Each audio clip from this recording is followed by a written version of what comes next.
guys have no idea how much you're holding yourself back as artists when you do this. Don't do this. Come on.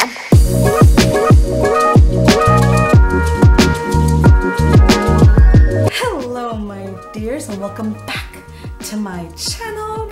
My name is Lisbeth, aka Mama Mushroom, for all of you who are new to my channel. In today's video, I'm going to be sharing 10 things that are holding you back from reaching your full potential as artists. And I am telling you right now, guys, these 10 tips really helped me so much over the years, and I know they're gonna make a humongous difference for you on your artistic journey. So my YouTube babies, please watch this video to the very end, because I know that you're going to find tons of useful info. So without further ado, let's get started. Tip number 1, you're not using real life as reference. Okay guys, one of the greatest things I ever did was use my own face as reference, use my hands as reference, take photographs of buildings, ask my cousins to pose for me. What better way to learn how to shade, how to color, learn anatomy, proportions, perspective, all that good stuff, than using real life as reference. When you use other people's art as reference, yeah, okay, you can learn something, but if you're still learning yourself, you might not notice that the artist you're referencing also made lots of mistakes in their artwork, and now you're gonna pick up on their bad habits. So the best thing that you can do is there's Pinterest, there's Google, and good old-fashioned real life. So if you wanna sharpen your skills, draw what's around you and use real life as reference. Reason number 2 that you're holding yourself back is you're probably avoiding drawing things that you find really difficult. Let me know in the comments, are you doing this?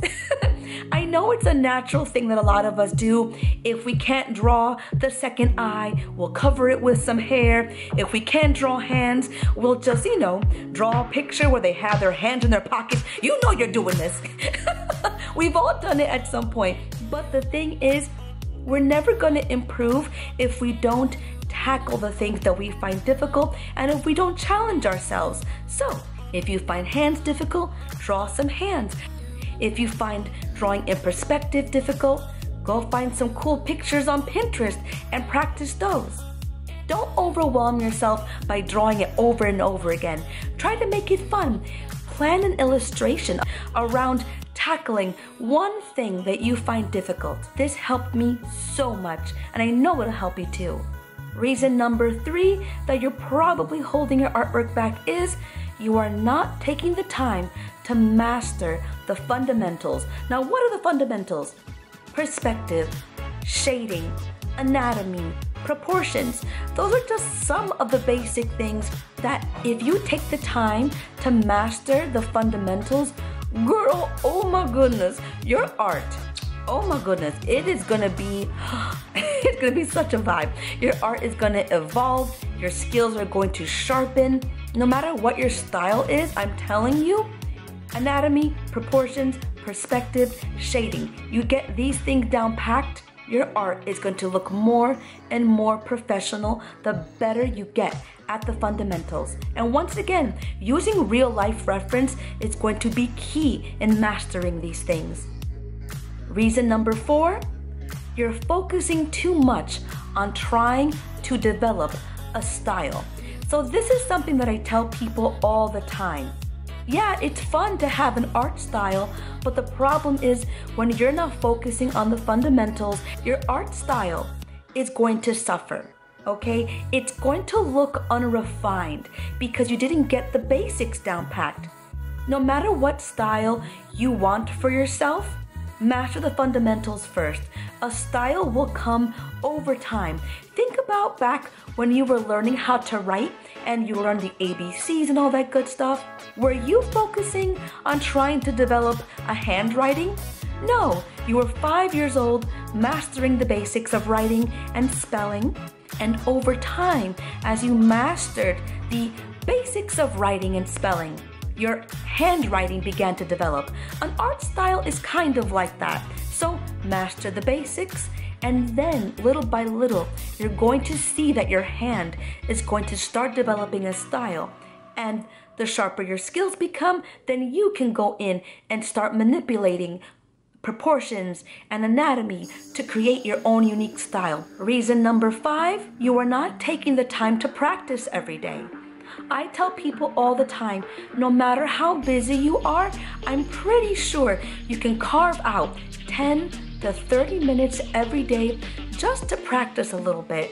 But if you can practice 10 to 30 minutes every day, I'm telling you, it makes such a world of difference. Take this time to listen to some music, listen to a documentary, make this your relaxation time, and over time you will begin to look forward to these 10 to 30 minutes every day where you're just practicing. I'm telling you, all you need is 10 to 30 minutes, and over time you're gonna realize how much you're going to improve. Reason number 6, you have not set up some short and long-term goals for yourself. What on earth am I talking about? I'll tell you. One of my goals when I was younger was that I wanted to make manga and comics for a living, which is what I do right now. So I figured out what it was that I needed to improve on so that I could make my future career a reality. You cannot make manga and comics without knowing anatomy and perspective and how to draw backgrounds and different expressions and all that good stuff. So that was very important for me. But we all don't know what we want to be when we grow up. I mean, honestly, you can be in your 40s and still not know what you want to do with your art. And you know what? That's beautiful. You have so much of your life ahead of you, and you can make it whatever you want it to be. You know how many famous freaking creatives did not get started on their creative journey until they were in their 40s? Girl, you got plenty of time, so don't even worry about it. But make some short-term and long-term goals for yourself. Some short-term goals may be like, I want to at least create one drawing every week, or one drawing every 2 weeks. I want to get better at drawing expressions. I'm telling you, the more you challenge yourself, the more new things you try, the more you push your boundaries, you would be so amazed at how much you can accomplish. Reason number 7 you're probably holding your artwork back is you are focusing on too many things at once, okay? I get it. You have so many things you want to learn. You have so many things you want to get better at. You have so many things you want to create. But sometimes that just burns us out and overwhelms us. Take it slow. Pick one thing you want to get better at and focus on just that for 1 to 2 weeks. Then move on to the next thing. I myself wanted to get better at Photoshop because if you followed me for a long time, you know I am a traditional artist. I'm all about paint, markers, inks. Girl, I even make my mangas the old-fashioned way with freaking dipping pens that George Washington used and screen tones. I'm very old school. I love that. But I really wanted to challenge myself and get better as an artist. So I decided I wanted to get better at Photoshop. Am I great? No. Am I having fun and doing my best? Yes. And I made sure to just focus on that for a while and then moved on to something new. So don't overwhelm yourself. Take it slow. Have fun with it. Reason number 8 you are holding yourself back and feel overwhelmed is you are comparing yourself to other artists. I know you. Tell me in the comments. At least 80% of us creatives are literally feeling so overwhelmed because we feel like there's other people that are better than us. We're like, wow, that person's younger than me, and look at how much they were able to do. We're looking at people on Instagram and TikTok and thinking, why are they getting more likes than us? Girl, I want likes too. So I understand it's so overwhelming and it can be so painful. But I am telling you, some of the best advice my mother ever gave me was, she is her own competition. She never compares herself to anybody else. All she thinks about is being better than who she was last week, last month, and last year. And you know what? That's how I live my life. I do not compare myself to others. I could not care less what anybody else is doing. I'm too focused on my own artwork, having fun, doing my best, And if I see someone who's better than me, I admire them. Do not let your ego get in the way of you improving and reaching your full potential. You're good just as you are. You're good enough. You're talented. You're a blessing to this world. So don't compare yourself to other people. Mama Mushroom loves you. Hashtag love my babies. Number 9. This is something that seriously helped my artwork improve so much over the years, which is recreating artwork by the old masters and exposing myself to all types of different art.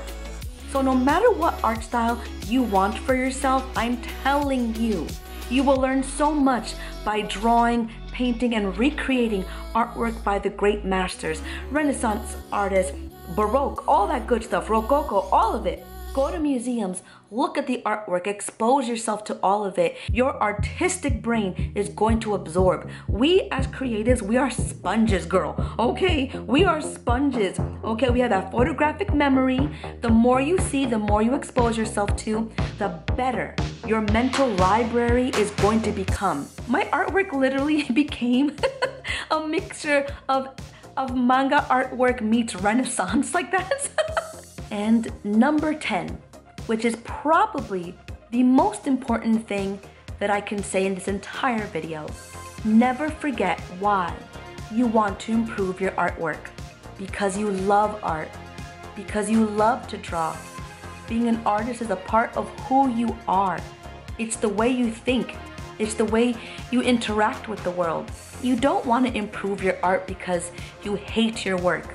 You want to improve your art because you love your work. And you want to get better so that you have artistic freedom, girl, okay? You want to be able to get to a point where you can say, I have such a freaking good idea for a drawing, I'ma do it. And it actually happens on your paper. Think about how good it's gonna feel when you realize, oh my God, I can draw that now. You know, look forward to the things you're gonna learn. Look forward to the things you're gonna be able to do in a year from now. Shoot, a week from now, if you put all of these tips into play starting today. I'm telling you, that little change in mindset is a game changer. So remember, you're an artist. That's who you are. That's what you were put in this world for. Remember how much you love art and let that be your driving force. Don't ever let negativity get in the way of you reaching your artistic goals. So don't compare yourself to others. Have fun with your art and do it for yourself. You'll find your audience. People will love your work, but you gotta love it first, and you gotta be brave enough to put it out there and put the work in, and you will reach that artistic level that you want one day. But you gotta be patient, and you gotta be kind to yourself, and you gotta have fun. Yep. So that's it, guys. I hope you really enjoyed this video. If you did enjoy the video and you found it useful, please give it a big thumbs up and share it with your artist friends, because hopefully they'll also find it useful. And don't forget to give the video a big thumbs up and leave a comment down there to let the algorithm know that you found it useful. That way they can recommend my video to more artists like you who might actually really enjoy this video. And what other videos would you like me to make next? Please take care, God bless, and do not be afraid to nerd out. Take care, guys, and see you next Thursday. Oh, you're so sweet. You're so sweet. Give me that face.